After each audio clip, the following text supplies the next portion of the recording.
Namaste, angels. This is the weekly general reading, and I'm praying that I have enough time to do it because I have other videos on my camera that I haven't been able to delete yet. All right, so I'm going to try to get right into it. This covers the week of Monday, July 31st through Saturday, August 5th, which is, I'll go straight into the spiritual energy of the week, which is the feast day of the dedication of the Basilica de Santa Maria, which is the first or the and largest, if I remember correctly, basilica built to the Virgin Mary in Rome. So I'll read a little bit about that.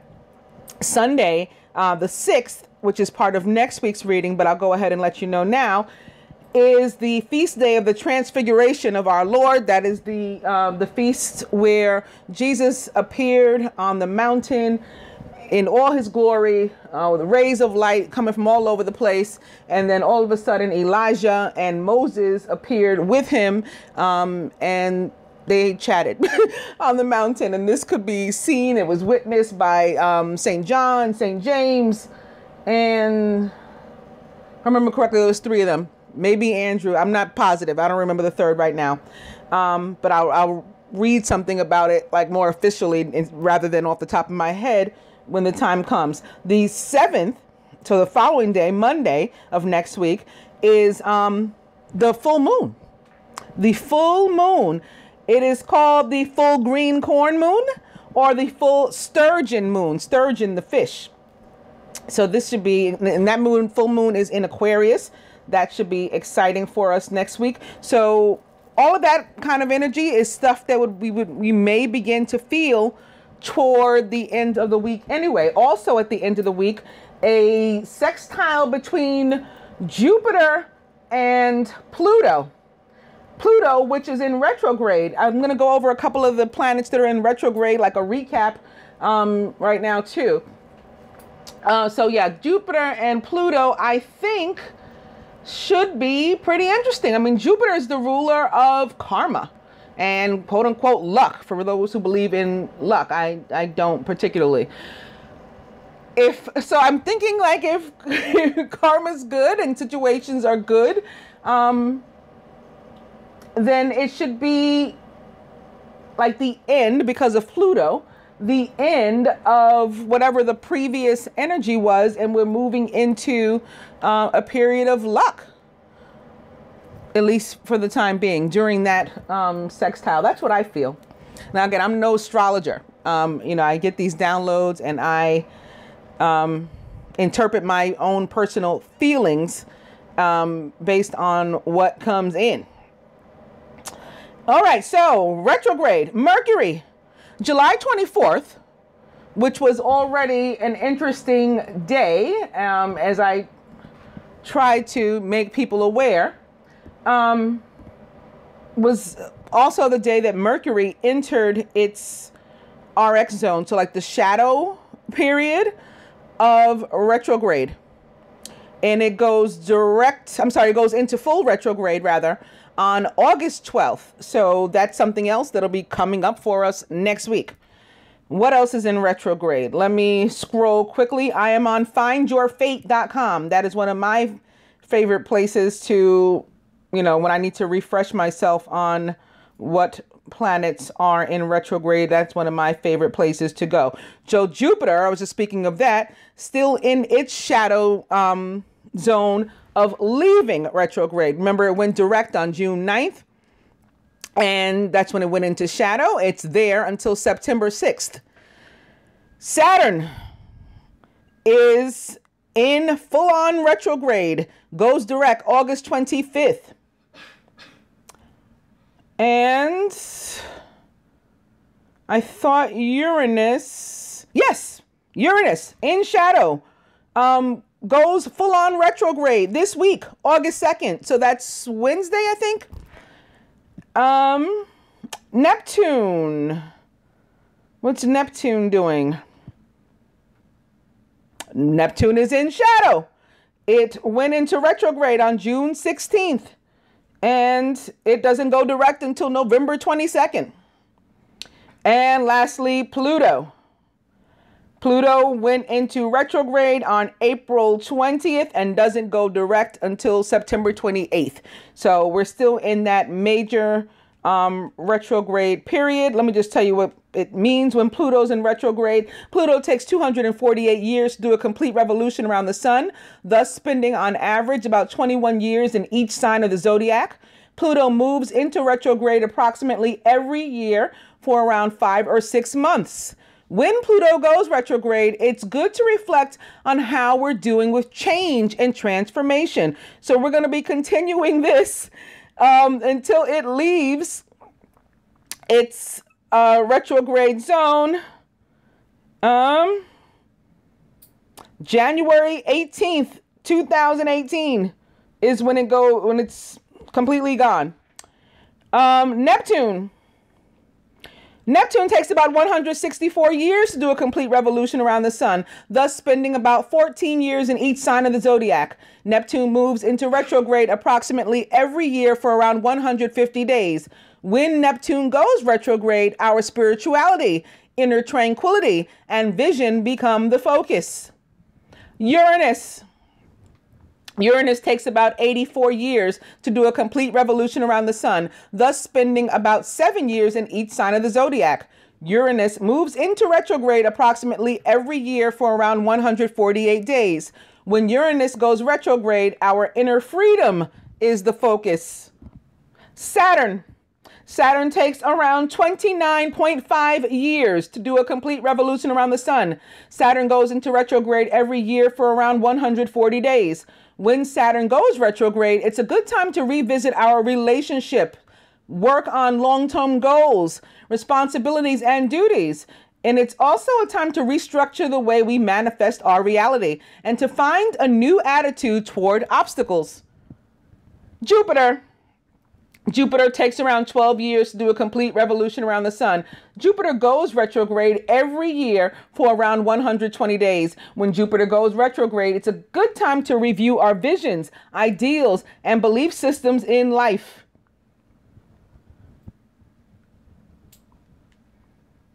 Venus, I was able to skip over because it's completely out. And Mercury brings me back to where we started.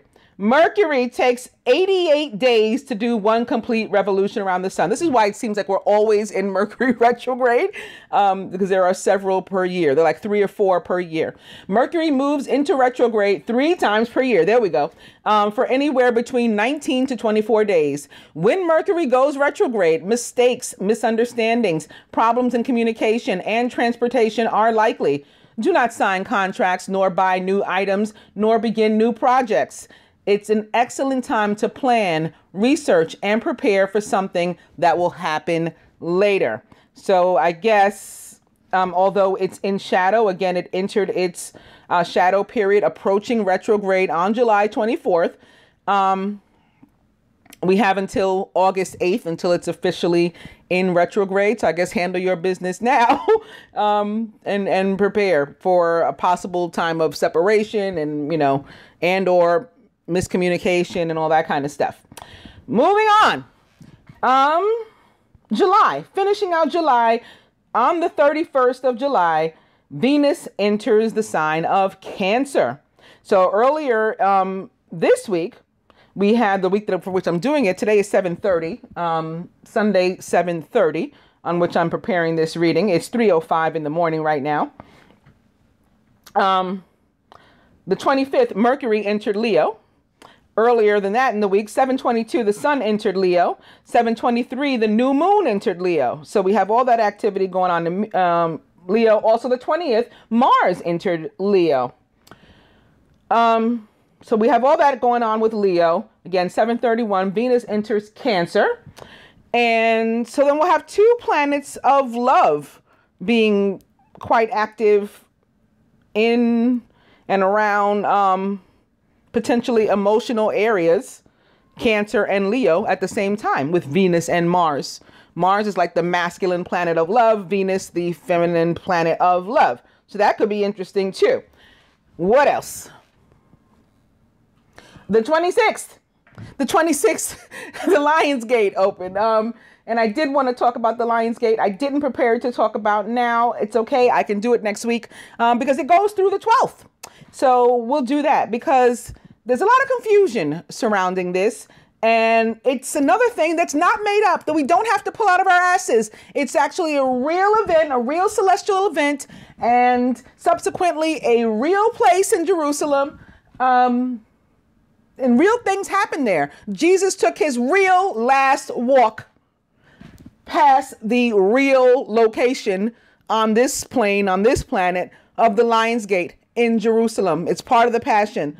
And it's a place where there are actually 11 gates, in this perimeter. I think presently only 7 are operable or open, accessible.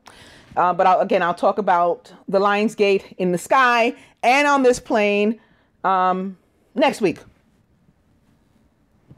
August 1st on the Hebrew calendar, Tisha B'Av. That is a major fast day. It's otherwise known as the 9th of Av, the month of Av. Av meaning father again. This is the month of father. That also began on the 24th, the same day that Mercury entered its shadow. It's mourning. It's a mourning period. Recognition of the destruction of the temples, in Jerusalem. Also, however, on Monday, which I said was the day of the full moon, it's also Tu B'Av, which is that celebration of soulmates that has been going on since the time of King Solomon. And today I'll read part 2 of the little story, The Dance of the Maidens, that I began last week in that regard. And what else? So let me tell you about the dedication of the Basilica of Mary now, since that falls into this week. And then I'll go into the sky this week, and then the reading. Okay, this is from wikipedia.org, dedication of the Basilica of St. Mary Major. The dedication of the Basilica of St. Mary Major is a feast day in the general Roman calendar, optionally celebrated annually on the 5th of August with the rank of a memorial.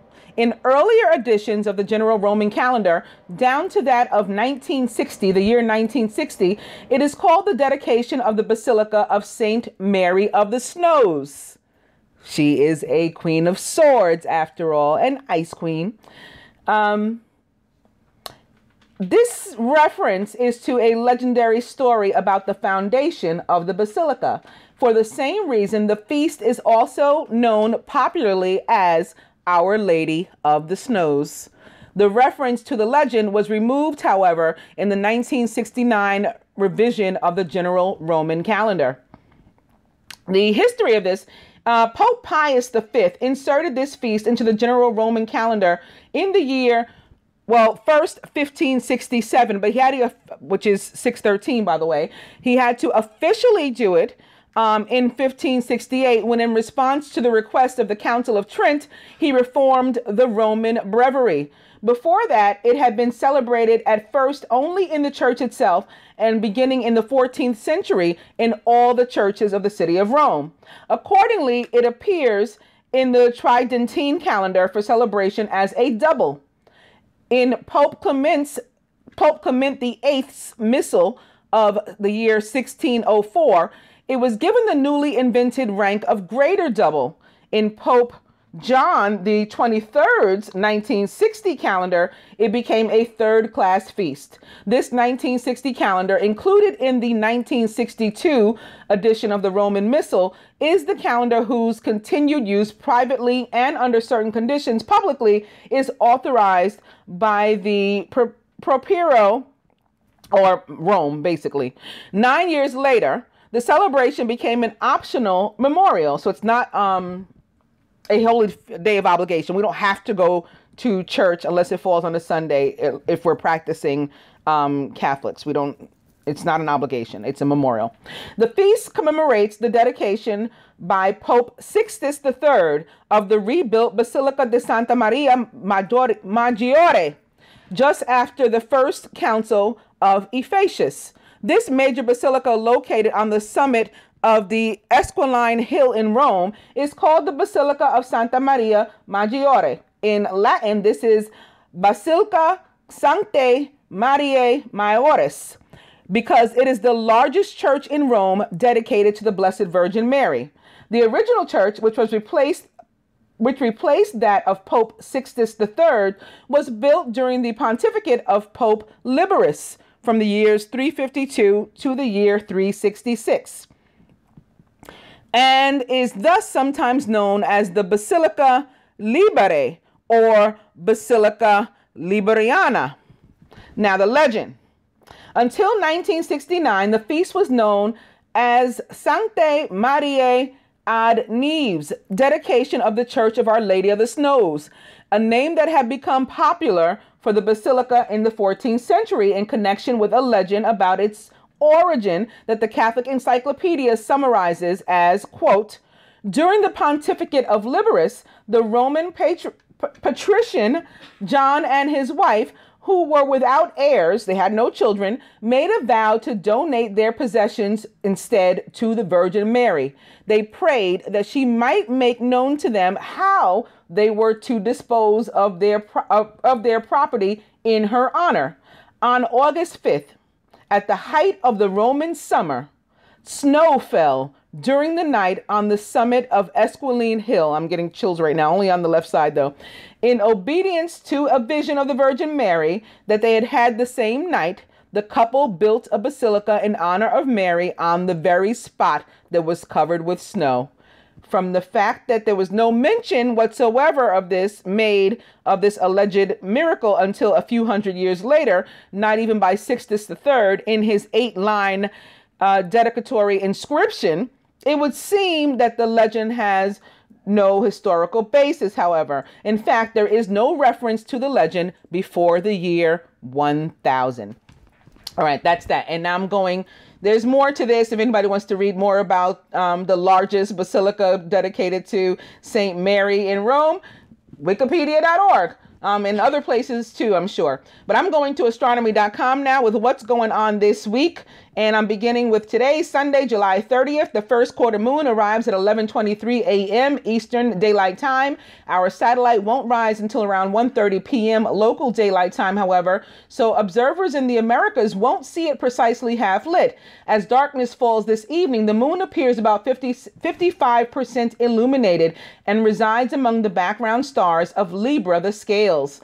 By the time morning twilight starts to paint the sky, brilliant Venus already dominates the scene. The planet rises at around 3 a.m. local daylight time and stands 10 degrees high at the start of twilight an hour later. It's hard to mistake Venus for anything else at a magnitude of -4.0. It shines far brighter than any other object in the morning sky. Although the view of the naked eye or through binoculars is dazzling, you'll need a telescope to see the planet's 15-inch diameter disk, which appears nearly 3/4 illuminated. Venus treks rapidly eastward relative to the background stars all week. This motion carries it from Taurus the Bull into Orion the Hunter today, but it remains in this non-zodiacal constellation for just 2 days. On August the 1st, the planet will cross into Gemini, the twins. Monday, July 31st.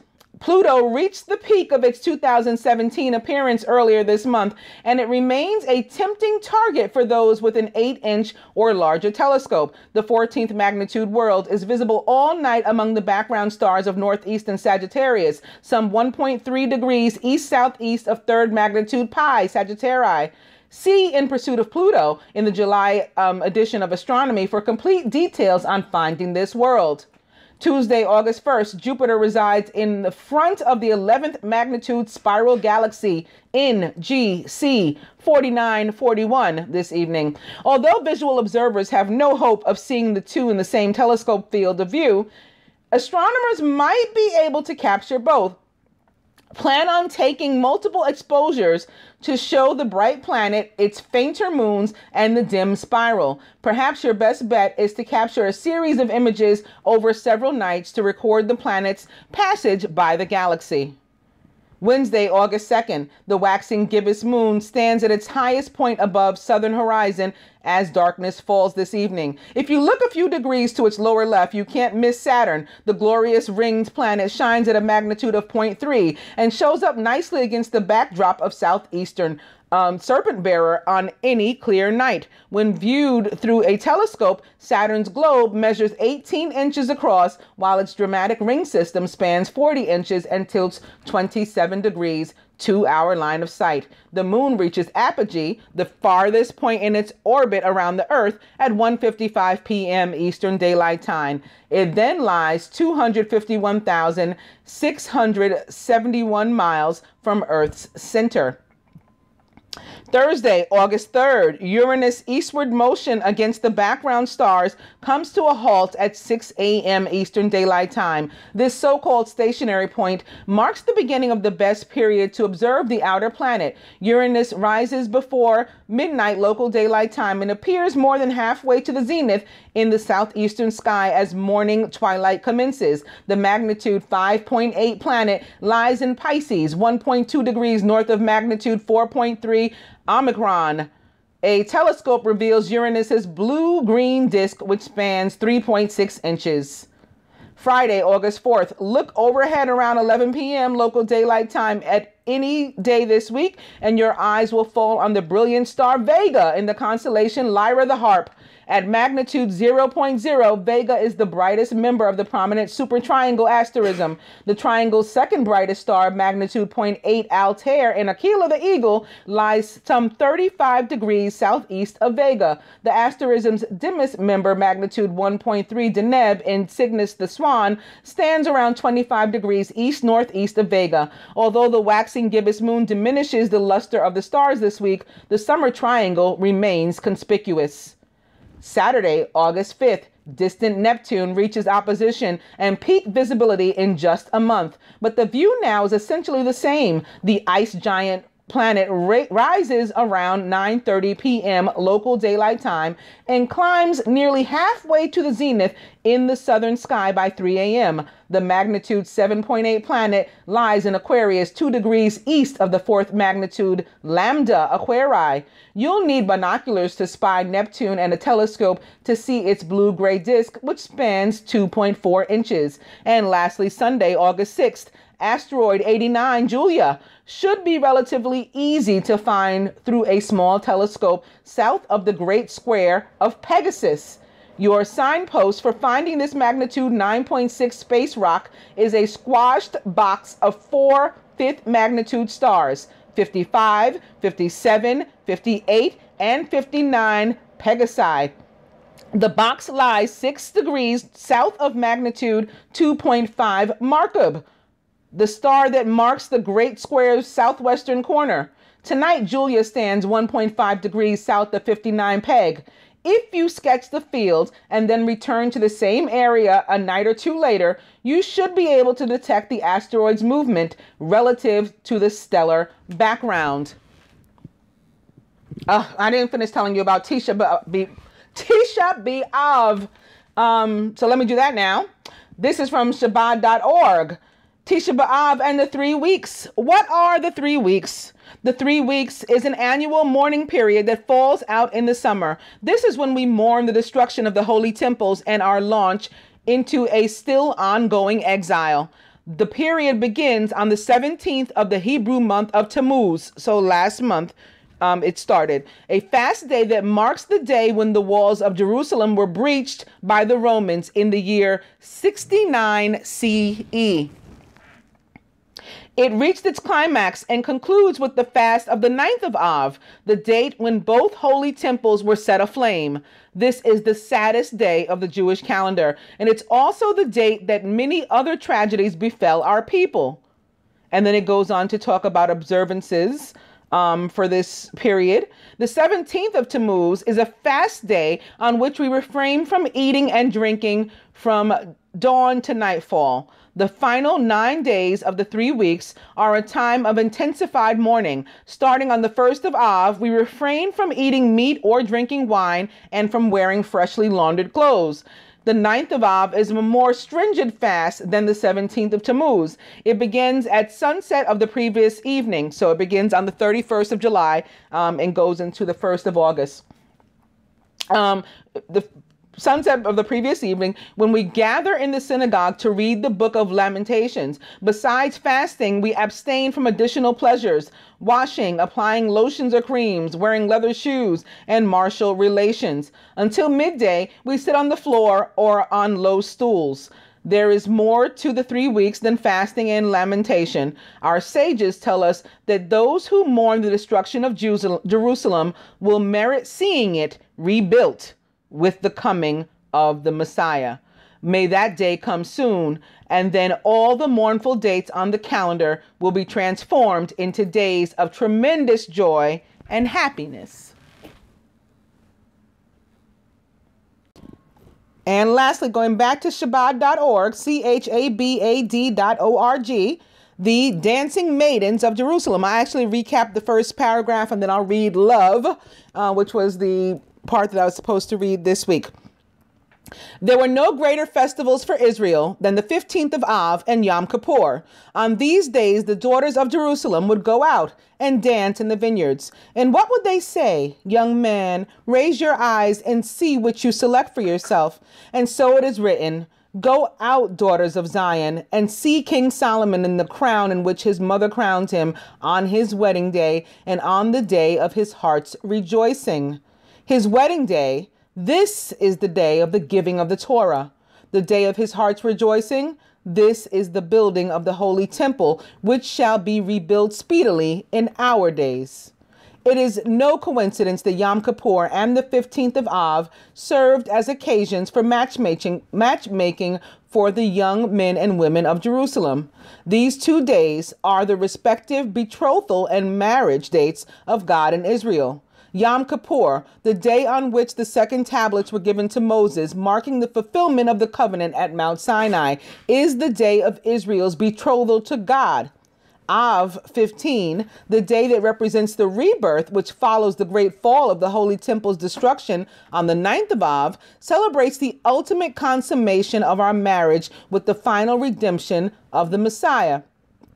After relating how the daughters of Israel would go out and dance in the vineyards, and whoever did not have a wife would go there to find himself a bride, the Talmud goes on to describe 3 different categories of quote-unquote daughters and how each would call out to her prospective bridegroom.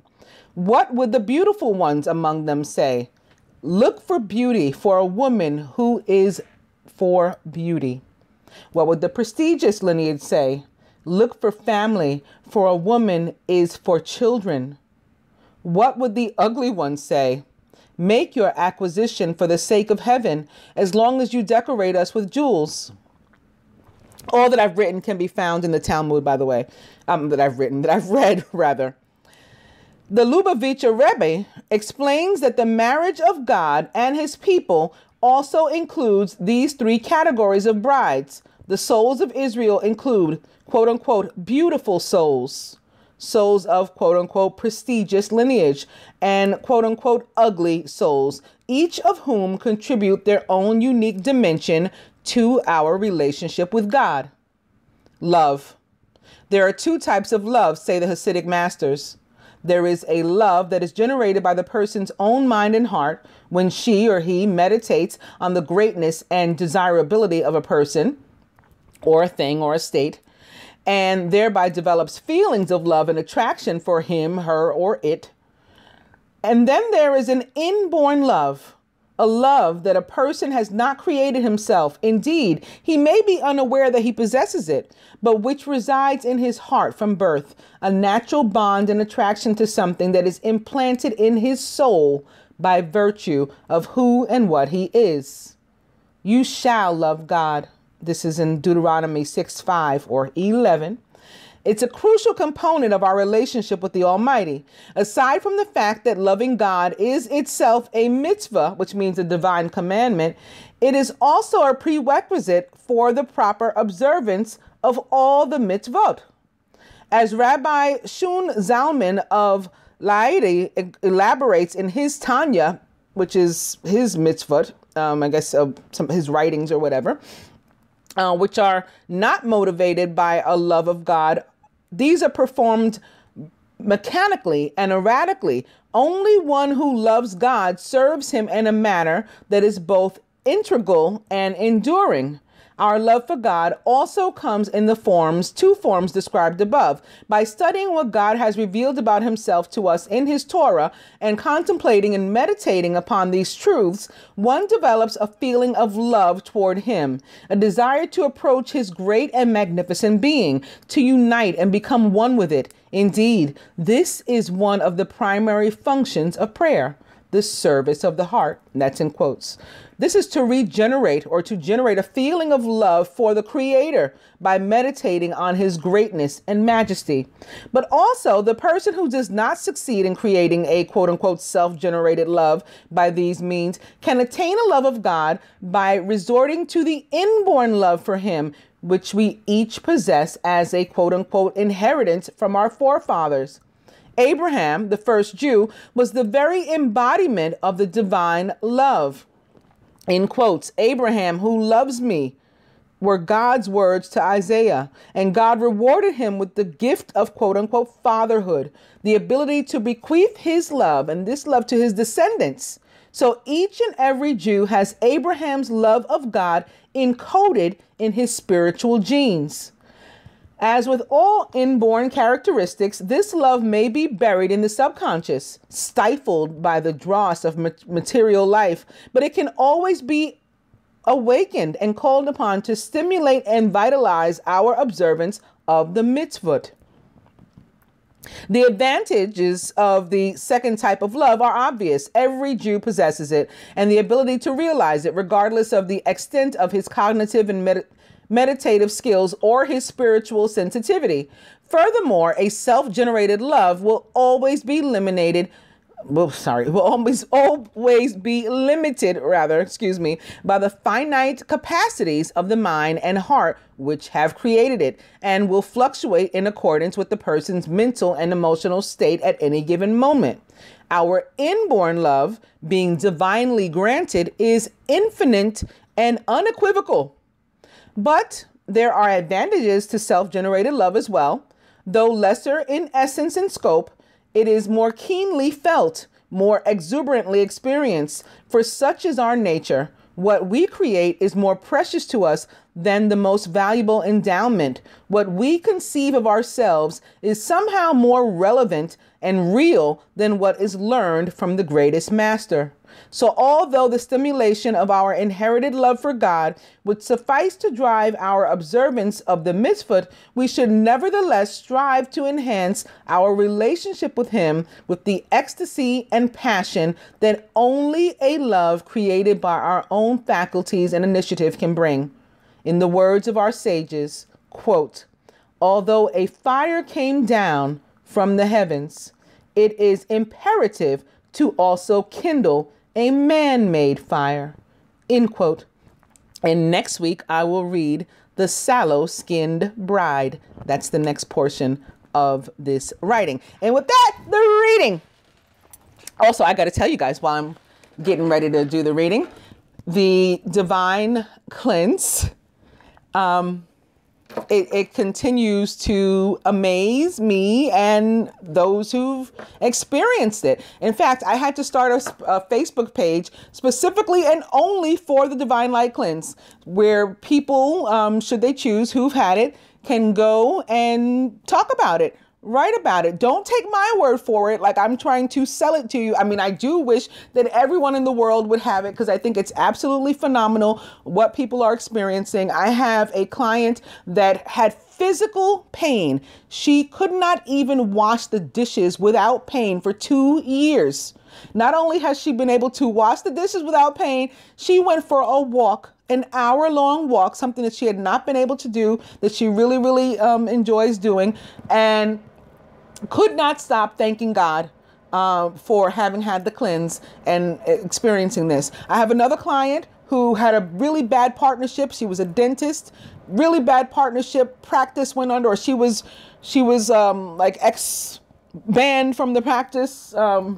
They released her and did some horrible things, and she didn't plan to ever practice dentistry again. She contacted me initially to ask me what was her new life purpose, and I did a reading for her. She's opening her own practice now. She found the motivation and the energy and all of this from the cleanse. She credits the cleanse. I have couples coming together. One of my clients just last month, I was doing more readings for her. She was in a panic, and she needed encouragement and comfort, by a reading. And then she had the cleanse subsequently, and she just spent the last week with her divine masculine, like on a mini vacation.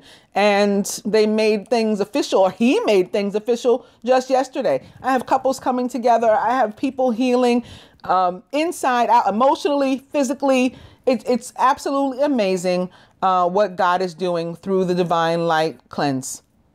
Okay, so I highly, highly recommend it, and suggest that you check out my website, queenofswords.thelightworker.com, or again, the Facebook page, Divine Light Cleanse, on Facebook. And that's not my only healing. I do 3, and there are some people who have gone on to their 2nd and 3rd because they're just so, again, amazed by the results.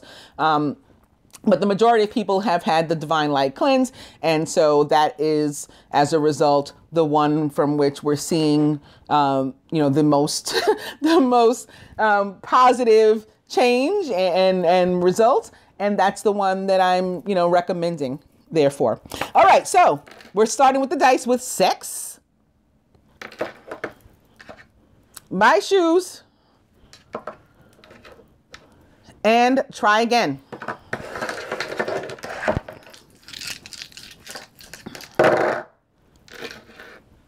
Try again. Eat cake. And massage. Wow. Try again. And Spirit says no. So if there was a yes or no question,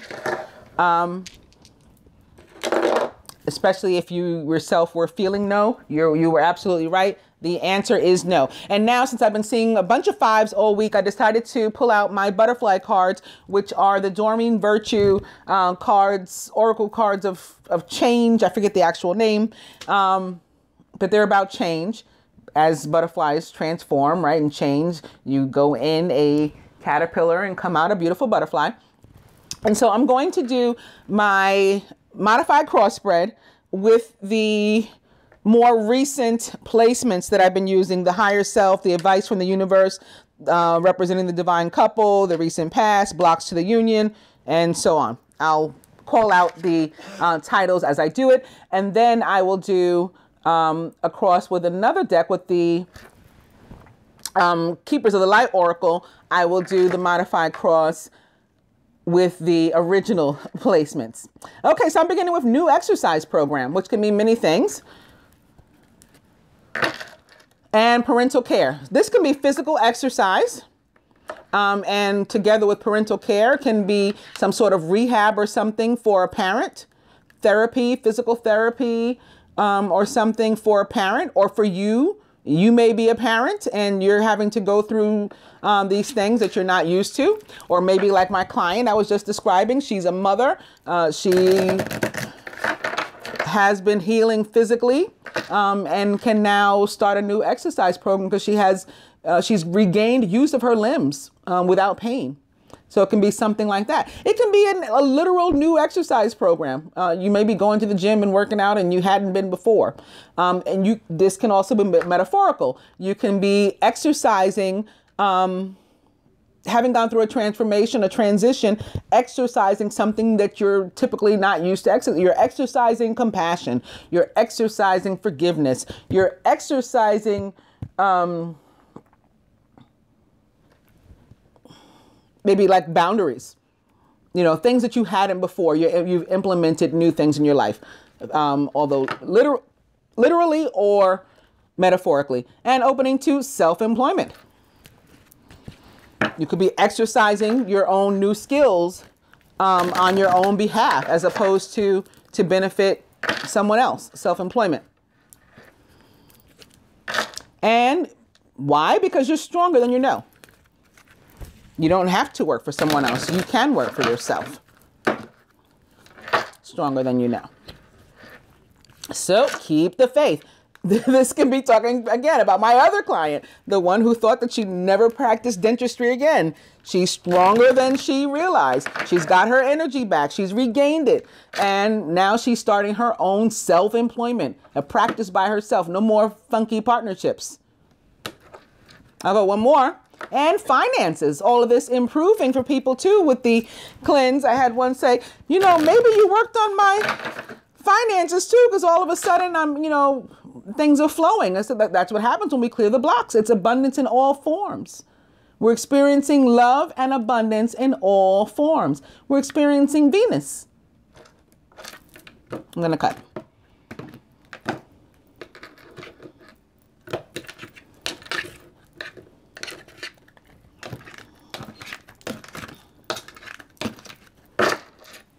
Keep the faith.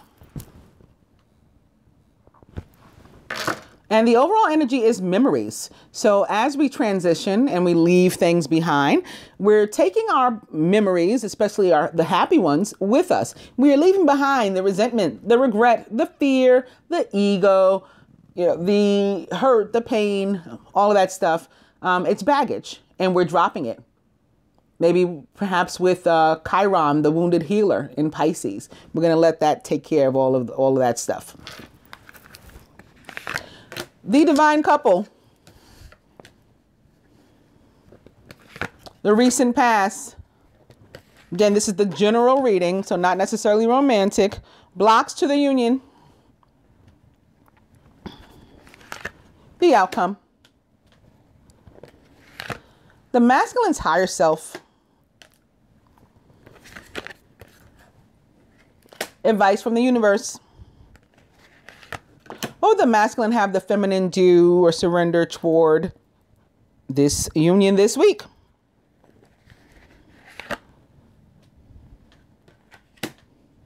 What would the masculine do, or what is he willing to do or surrender himself toward the union this week? And the near future. The masculine's higher self. He's focused on family changes. This can mean many things. All kinds of changes to the dynamic. This could be leaving family. Maybe leaving his parents. We saw parental care before. Maybe joining his parents, moving back in with his parents or near his parents in order to help them. Moving his parents in with him, or his, you know, mate's parents or something. That's one of the possibilities. This could be planning to have children. I have some expecting parents out there that are my subscribers and or clients. It could be something like that. It could be leaving a dysfunctional family, you know, a mate with whom things didn't work out. You may or may not have children together, or have been raising your respective children together in the same household. But since that's not working out anymore, the whole thing is dismantled. All of that kind of stuff. Family changes. The divine couple. Relationship dynamics. Boom. All of this changing with the family changes. The relationship dynamics for the divine couple is in itself family changes. The two make a family. So if they're moving forward or moving at all, having any activity, that affects the relationship dynamics. The recent past. You're stronger than you know. We've had some revelations. We've gone through some experiences. We have all these retrogrades that are forcing us to look at different aspects of our life that I went over in the beginning. And we had all this other celestial activity, you know, just going on for months, really, really heavy, nonstop. Every week I say, oh, there's so much to talk about this week. All of that bringing us to the point where we realize, you know, if you survive, you made it through. Obviously, you had the strength, or it was bestowed upon you to do so. They say that, you know, God or the universe doesn't give us more than we can handle. I guess maybe that's true. The recent past, the near future. You know what? Let's save that. Blocks to the union. Moving. Some of us had been stagnant. So this is metaphorical movement for some of us. We had not been moving. Some of us had been moving, maybe not in the right direction. Maybe we're moving backward with the retrogrades. When there's a retrograde, it means a planet is rolling back. And sometimes it can cause us to do the same thing. And that's why we revisit things from the past and people from the past, old soulmates and things like that. That can be an aspect of this. It can also be that we needed to physically move to be closer to one another and things like that. Having not done so before, a block to the union. And the near future now. Leaving. All of these perfectly go together. The family changes, relationship dynamics, moving and leaving. This is all about changing your environment. You know, however it applies to you. Changing one's environment, moving closer to somebody, moving away from somebody, leaving, changing the family, increasing it, expanding it, making it smaller, removing some people from our lives that were toxic. We survived that toxic experience because we were stronger than we knew, but now we're ending it. And we have a new relationship dynamic. What would the masculine have the feminine do or surrender this week toward the union? Seeking and finding. For some, this is literal. Maybe she can help to find a new apartment, a new home, a new job in an area. Literal seeking and finding. Maybe she can seek and find within the strength that she needs in order to move forward with some of these things. With leaving, with moving, with changing the relationship dynamic, changing the family, maybe having a child, expanding the family, becoming a stepmother. Seeking and finding information, knowledge that can help to heal ourselves as individuals or as the couple or other aspects of our family. Again, the parents, our children, all of these things. This can also be wanting to go back to school too. What is the masculine willing to do or surrender toward the union this week or change? Since these are my cards of change. Take the next step now. Amen. Yeah, he's ready to do that. He's ready to move forward. Make some family changes. What's the advice from the universe? What would they have us do? Parental care. So again, for some of us, this is taking care of ourselves. This is finally making ourselves a priority. Okay, that could be a family change.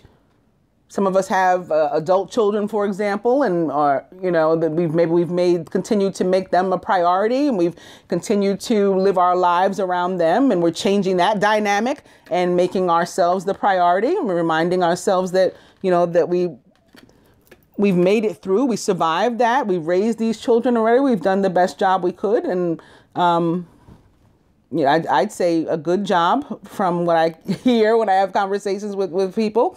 And that's done. In other cases, again, this is us taking care of our parents. And this is something that we're supposed to focus on this week for some of us. And the outcome. New career. New career. Also, for me, very metaphorical. Because sometimes I refer to my man as my boss, right? A new boss.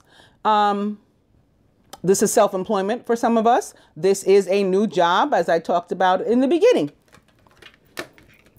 Whatever your change is for you, your new exercise program may very well be the same as your new career. All right, now let's see what's going on with the Angel Tarot.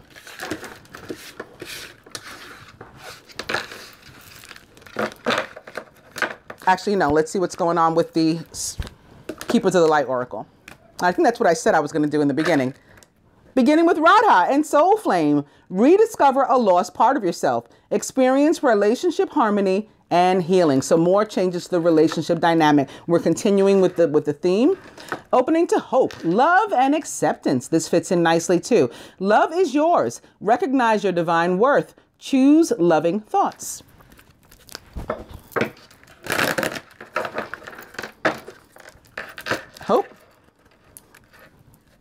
Isis, magic manifesting. We're bringing in love. We're bringing in money. Your dreams, visions, and goals are becoming reality. Stay focused.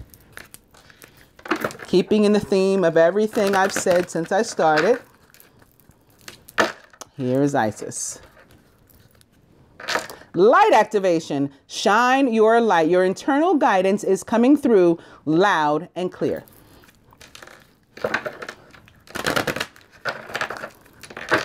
Isis, and one more. It's Mary Magdalene. Teacher awakens. You have something important to share. Follow the inner call. Don't let anything stop you. So she guides us to make changes as well, to move forward, to leave the old behind. One more. It's Buddha. Increased awareness. Deep connection. Trust your inner voice. Mary Magdalene back. I'm cutting.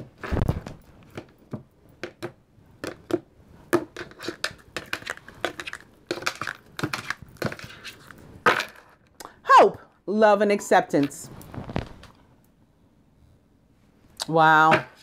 The overall energy is Master Jesus, forgiveness. So this can be something, our new exercise program. We're exercising forgiveness. We're ceasing to hold grudges.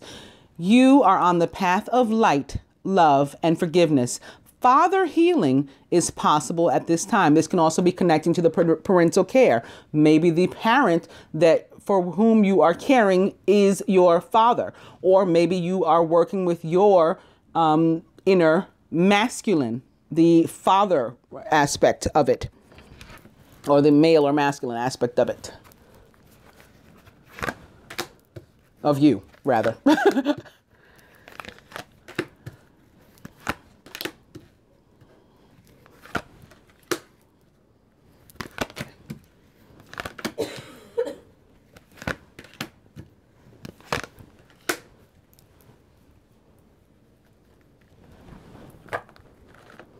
Okay, from the Keepers of the Light Oracle, the feminine with regard to herself this week. Cloak of Wisdom. You already know the answer you seek. Trust what you know. Well, this fits perfectly too, especially since the masculine in the other spread had her with seeking and finding. So what she sought and found is her wisdom, and she knows how to answer her own questions. The masculine with relation to the feminine this week from this oracle. Karma releasing. Move beyond drama. Create your own path. Make room for good energy. Moving of the old, letting go of the old, keeping in theme with our other spread and the overall energy that was there of memories, taking the positive with us, leaving the old behind. The masculine with relation to himself this week. Sir Nunos, life force, ants in his pants. Express your driving passion. Sensual and sexual powers are increased. Maybe that's why I began with sex with the dice. And with regard to the union, the Holy Spirit, expect miracles. Remember that only love is real. Miracles will occur naturally. Spirit has your back. So even when it looks like things can't possibly work out or that they're not moving, we have to remember sometimes that they are. That we've planted the seeds, and we can't always see the activity. A lot of the times it's behind the scenes. And we have to trust and have faith that things are, in fact, moving forward. Overall, Freya, phases and cycles. There's a beginning within every ending. Same theme, letting go of the old, making way for the new. Illusions are revealed and released. So we're coming into wisdom, we're learning new things, we're seeking and finding and moving forward from there. Letting go of the old, exercising that forgiveness, beginning with ourselves, extending it to others, releasing any pain, regret, fear, ego attached to any of that, and moving on. The outcome, faith, humanity, and benevolence. Stay calm. Trust the good in yourself and others. See the light in the world. What would the masculine have the feminine to do or surrender toward the union this week? Increased awareness, deep connection, trust your inner voice. So here we have crossing how the feminine is viewing herself in this cloak of wisdom, knowing that she's seeking and finding, as the masculine sort of directs her or asked her to do in the previous spread. That is now crossing the increased awareness. So she's seeking and finding, she's seeking the wisdom, she's finding the wisdom that's leading to increased awareness. And then we got to trust that awareness, trust that knowing that we've come into. This is increased clear cognizance and all of that. Before I go on, I have to tell you, I ended up with this card. All of a sudden, I also had an extra card. So I'm just going to squeeze it in here now. It's Mary Magdalene, Teacher Awakens. You have something important to share. Follow the inner call. Don't let anything stop you. I don't know from where it came. All of a sudden, it was just here in my lap. So maybe she's joining Jesus. Now we have this divine couple here. What would the masculine, or what is he willing to do or surrender himself toward the union this week? Serapis Bay, Ascension. So he's becoming elevated. He's coming into his own knowingness and clear cognizance. Move into true self. Okay. And the knowledge and wisdom that he's coming into is knowledge of self. How awesome is that? Rise above the darkness. The light is here. Okay, the light is here. Here it is. We went over that when we started. You are on the path of light, love, and forgiveness. Healing that divine masculine with the Father healing that's available through Jesus. And what would the universe have the two of us to do or surrender this week? Isis, magic manifesting. Your dreams, visions, and goals are becoming reality. We are becoming the change that we seek. We have the answers. And when we see the ones this week, we're not to think, oh, twin flame. No, that's not what it means. What one means, or 11 or 1111, it means your thoughts are becoming your reality. So make sure that they're positive.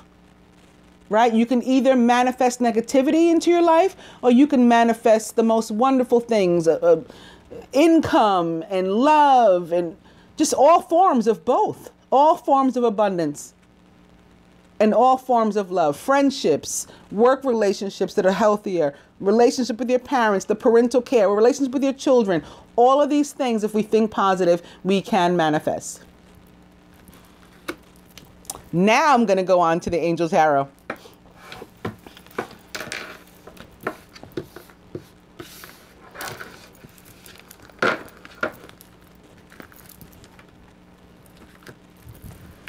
Beginning with the Knight of Water. Emotional, romantic, enthusiastic, and contemplative is the Knight of Water. Falling in love or wedding proposals. More changes perhaps to relationship dynamic.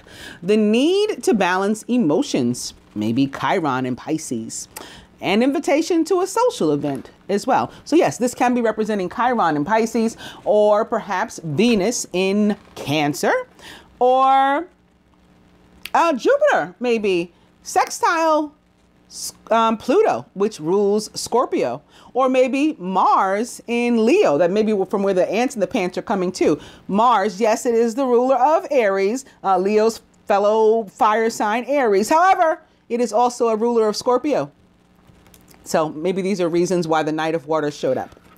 Opening to the Two of Fire. You've come into your own. New partnerships or contracts. Continue to move forward. We're remaining on theme and task. And these can be partnerships of all kinds. Yes, they can absolutely be romantic. And the Two of Fire or the Two of Wands is the quintessential divine partnership card of the tarot. However, some of us may be entering business partnerships. Some of us may be entering business partnerships with our partner. And maybe that's part of the family change or the relationship dynamic. Maybe you are my boss, my literal boss at the office now, not just my quote unquote boss. Things of that nature. We have this opposite The Knight of Water. So for some of us, this is absolutely with regard to romantic partnership and relationship. But the Knight of Water can also be showing up and with the Two of Fire or Two of Wands, because we're doing something, even if it's in our career, that makes us happy, that is emotionally fulfilling to us. We like our job. You know, we're finally doing something that we love. It can also mean that. Opening to the Ten of Air. It's the end of difficulties. Embrace the change, and expect things to get better now. Some of us may be recovering from an addiction, and an addiction doesn't have to be like substance abuse or anything like that. It's anything upon which we were codependent. Any place, person, or thing upon which we were codependent. And maybe it's difficulties in partnerships. Again, maybe perhaps like my client, she had a bad business partnership. It's the end of that. She's going into business by herself now. Bad relationships, toxic romantic relationships that we're finally admitting it. You know, we tried to stick it out. We tried to force these things to work on both sides. And we're finally admitting these relationships are not working. It's time for me to move on. It's time for you to move on. It's time for us both to be happy somewhere else.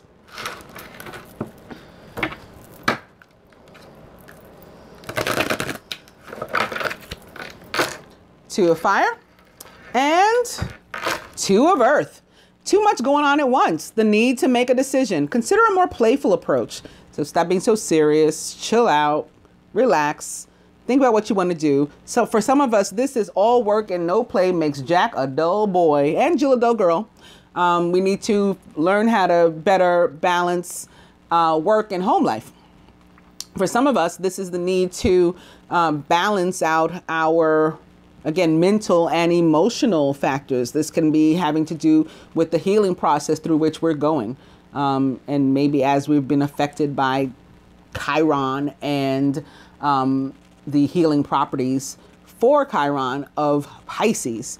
And for some of us, we're just juggling, like literally juggling too many things in our life. Maybe two romantic relationships, maybe, a relationship that's taking a lot out of us with our parents and our romantic relationship. How do I find time for both? Or our children and our romantic relationship, our children and our job, so on and so forth. Especially opposite the Two of Fire. Okay.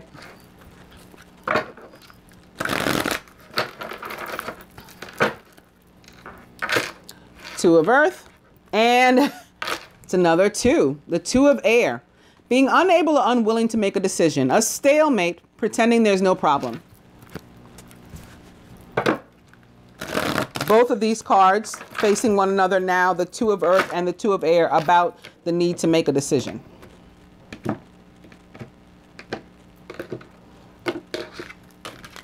And it can be the need to make a decision with regard to a partnership. Business, romantic, or otherwise. We've got the Lovers sticking up here, wanting to be seen. This can also have to do with a decision.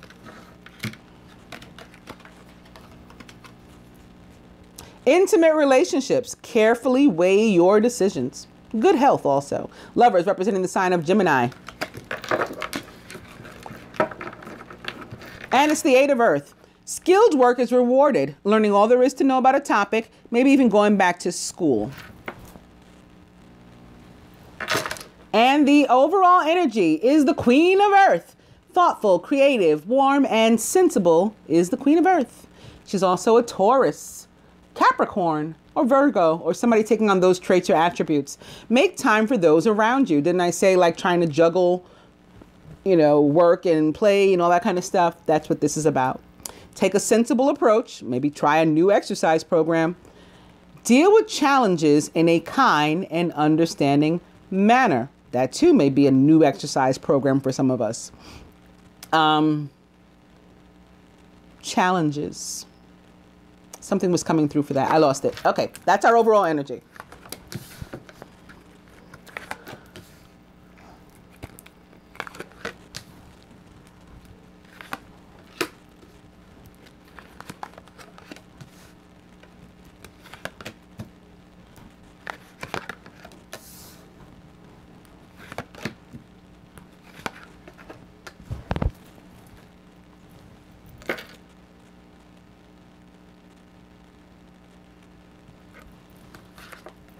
The 10 of fire for the masculine. Too much work. Accept help from others. Life is out of balance. That leads to stress-related health concerns. He's about to put his wands down, put down his burdens, actually. The 10 of fire is about either, yes, carrying too many burdens and or feeling burdensome upon somebody else. That could be connected to the 10 of air that was here before, feeling codependent upon somebody else, burdensome upon somebody else. And finally, the end of a relationship of that nature, which is going to be freeing for you, release you from this. So he's surrounded by the 10 of earth, a very happy family life, financial security, finding magic in the little things in life. He could have been, in some cases, stressed out or burdened by lack. And that is changing in his life with Venus bestowing these gifts upon us. The last card I had landed on prior to the Queen of Earth was the 8 of Earth. And that's where you finally begin to earn financial, material. You earn something for the work you've put in. You begin to manifest your abundance. So there may have been lack prior, and that's what's changed. And that's what's the burden that's being put down. Here in the masculine subconscious, the 6 of earth, gifts of money, time, or effort, new career opportunities, and receiving a loan or paying off debts.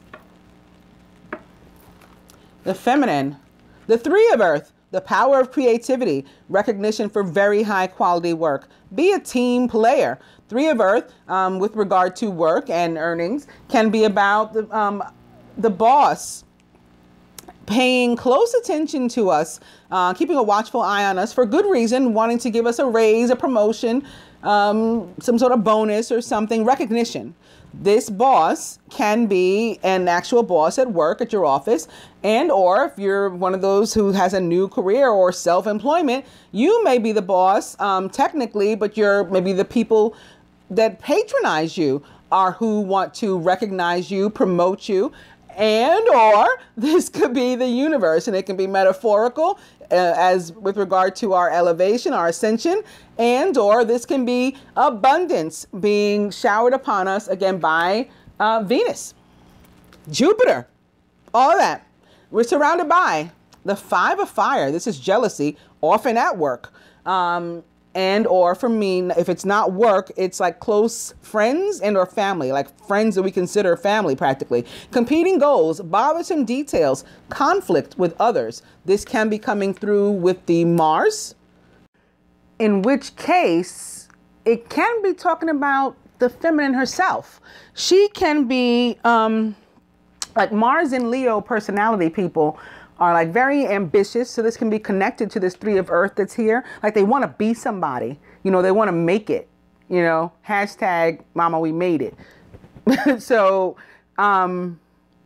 this can be her, like the fight, the aggressiveness to climb to the top as well. And maybe because she's got a brand new beginning about which she's extremely passionate and it's emotionally fulfilling. This can also be with regard to relationships. And in the case of some of those, yes, I mean, I'm not eliminating the possibility that this is connected to jealousy. Maybe because she's doing well at work and maybe from somebody at work and or in relationships because she's emotionally happy, because she has something. This can be somebody that is coveting what the feminine is working on, you know, what plans that she has. Maybe she's told too much of her business. Sometimes we have to keep these things close to us, things that we plan on doing. This is here in the subconscious placement. You know, maybe it's an idea, something to which she wants to give birth, somebody, you know, that she thinks is a friend or that is a family member or something. She's told them and they don't want her to be successful. They don't want her to be recognized. Crowning. The 8 of fire, events moving at a fast pace. Delays are over and many things are happening at once. This can also mean communication. Remember, get it in before that Mercury retrograde next week. At the root, the 2 of air, being unable or unwilling to make a decision, a stalemate, pretending there's no problem. Maybe a decision about whether or not to embark upon this new beginning. Maybe for some of us, whether or not to change our family dynamic and start a family. This could be considering a baby, thinking about a baby, and whether or not we're going to expand our family. Especially with the 6 of Earth here in the masculine subconscious, and this like mutual exchange, going 50-50, going half and half, maybe half on a baby, and a decision here about family. At the heart of the matter, release, representing the sign of Scorpio, it's death, the end of a phase or situation. Spiritual transformation, it's time to move on. We have this death crossing the 10 of fire. So here's the end of his burdens yet again. We have it crossing the 3 of earth. So maybe it's the end of the time where we were waiting to be rewarded for our hard work. That's finally coming. Could be the end of conflict. Could be, you know, a new beginning for us. With death, there's always a new beginning. And there can be a decision that we have to make whether or not we're going to let go of something old in order to, you know, vacate the space and make room for something new or not. With every death, there is a new beginning. I'm going to see what's up with the next card. It is upright. And let's try to clarify the 5 of fire for some of us to see what, maybe for the majority, to what it's connected. The wheel, a time of positive change. A situation suddenly moves forward. We have this sudden movement forward, crossing the 8 of fire, which is also sudden movement forward. The wheel representing perhaps the sign of Scorpio as one of the fixed signs, because for me, it represents the fixed signs. Scorpio, Leo, Taurus, Aquarius. Also, it directly represents the planet Jupiter for me, which is coming through again at the end of this week, and is going to be, remember, in that sextile with Pluto, which rules Scorpio. So maybe it's toward the end of the week when things suddenly move forward for us, and we have, we're able to manifest these ideas, these goals, these dreams that are will be emotionally fulfilling to us, and in a material sense as well. Maybe even a new home. For some of us, we could be moving, literally.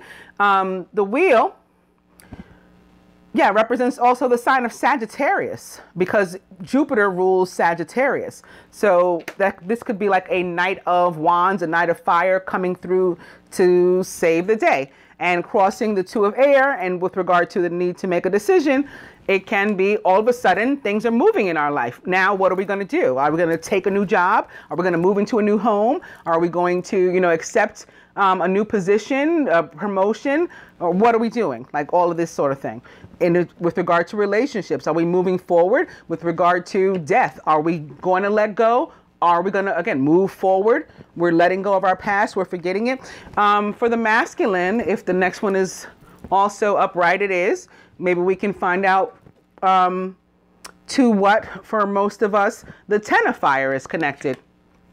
The 2 of earth. So also the need to make a decision and juggling too much going on at once. The need to make a decision. Consider a more playful approach.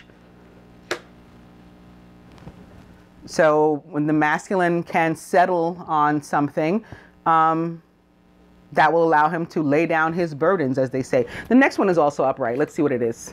The Knight of Air. He can come through and cut something off that's extra, something that doesn't fit in this situation, something that is a burden, that is no longer serving him, that needs to be allowed to die. The sword can come through and kill it. Events that occur with great speed. This sits next to another card of movement and speed, the 8 of fire. Take time to carefully review your options. You can come up with creative solutions. So the Knight of Air coming through to help you with this decision, and or to cut off what is extra and what needs to be allowed to die. The next one is in reverse, so I will stop there and move on to our advice.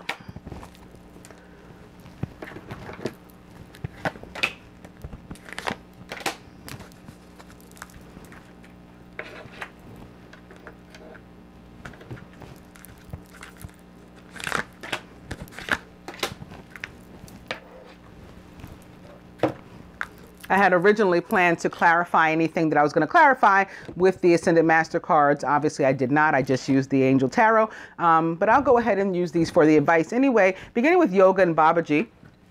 we'll shuffle them up a little bit and take charge of the situation with Moses.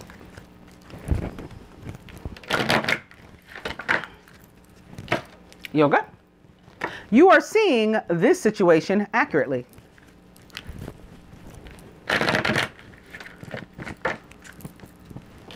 Yoga. See the other person's point of view.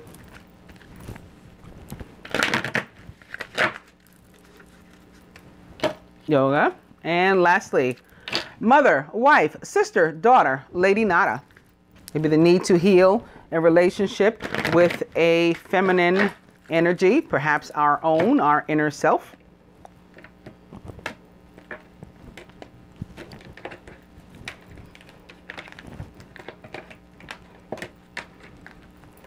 Maybe parental care to help our mother. That could be why that's showing up. Health and healing with Hilarion. Meditate with Buddha is our overall energy. And you know what? I didn't clarify the two of air, so I will use one of these. I'll use the next one that's upright.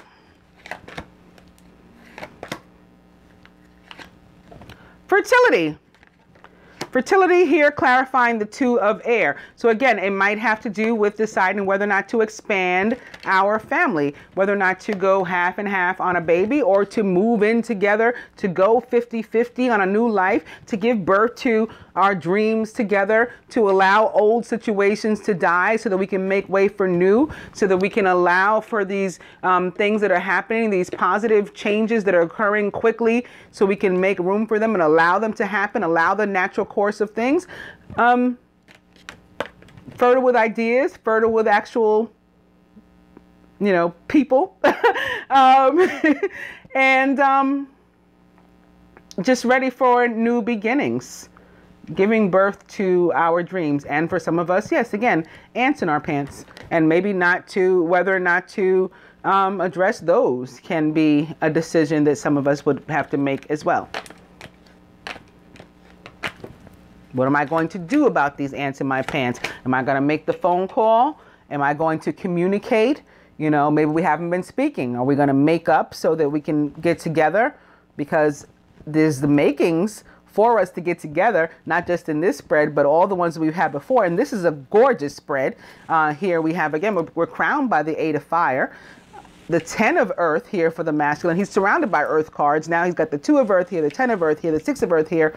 We have for the feminine, the 3 of earth, the wheel that took over the 5. And I typically don't like the 5 of fire, but I felt like it might be her. She might be aggressive. She might be trying to power forward, especially with that atop the ace of water, a phenomenal card to have. The 2 of air is not one of my favorites. I can't say that it is, but top by fertility and Pan is one of my favorites, and death certainly is, and not just because my DM is a Scorpio. I just like releasing old and moving on to new. With that, what do the Ascendant Masters have to say to the masculine? Positive change, which is already evident all over the place, and Parvati. To the feminine, trust with Vishnu. Trust that things are going to move forward. If you're conflicted here, or if you're, just working yourself like a horse and you're not sure if it's going to pay off, it is. From the butterfly deck to the masculine, realizations and epiphanies. We saw this as evidence in the beginning in the first spread. When I used these cards, I said it looked like we've been coming to some realizations. Perhaps this week, throughout the rest of the week, the masculine continuing to come into new awareness, as the most recent spread that I did prior to this one with the Keepers of the Light Oracle also indicated, that knowing, that cognitive, clear cognizance maybe for some of us. And for the feminine, motivation. This is more movement. Right? This is also a card of movement, and I think it may be connected again to this 5 of fire. We're urged to, get in the game and push ahead and not let anything stop us. That's the energy of Mars in Leo. Extremely ambitious, willing to take risks. Just a sense of authority and determination, and they're in control, self-control. basically. From the Keepers of the Light Oracle to the masculine, Odin, psychic insight. Okay. There you go with the realizations and epiphanies. This is from where this is coming. Your third eye is open. See the truth for what it is and follow your intuition. Goes well with the overall energy that we had before too of Freya, which is a very death-like card. Letting go of the old, making way for the new, paying attention to the intuition. And Dharma unfolding for the feminine. Remember that you're on a path. Take one step at a time to happiness.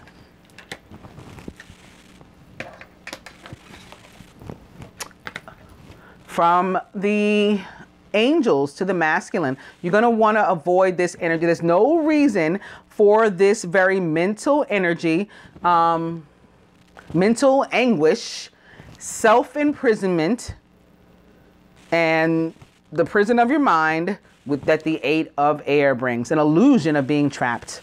A lack of self-confidence. Being afraid to take action. Absolutely no reason for the masculine to be lacking self-confidence, esteem, regard for himself, or to feel trapped or limited this week. So be aware of this, and remember that all of these major arcana cards and these court cards, they trump this 8 energy. Let this go. Okay, if you feel that coming up, release that. Death to that. And lastly, for the feminine, yep, just as I thought, it's the Emperor with Archangel Michael. Organization and logic, structure and discipline, and leadership. The Emperor represents the planet Mars, which rules Aries. And this card typically represents Aries. But I think this week it's showing up here for our Mars in Leo, when we're taking back control of our lives on the feminine side. And on the masculine too. A very awesome week. I'm going to leave it there. I hope that you enjoyed this reading and you find it helpful. I'll be back with love, just love. None of this other stuff, none of this going over what's happening in the sky or anything. Just love. Namaste, angels.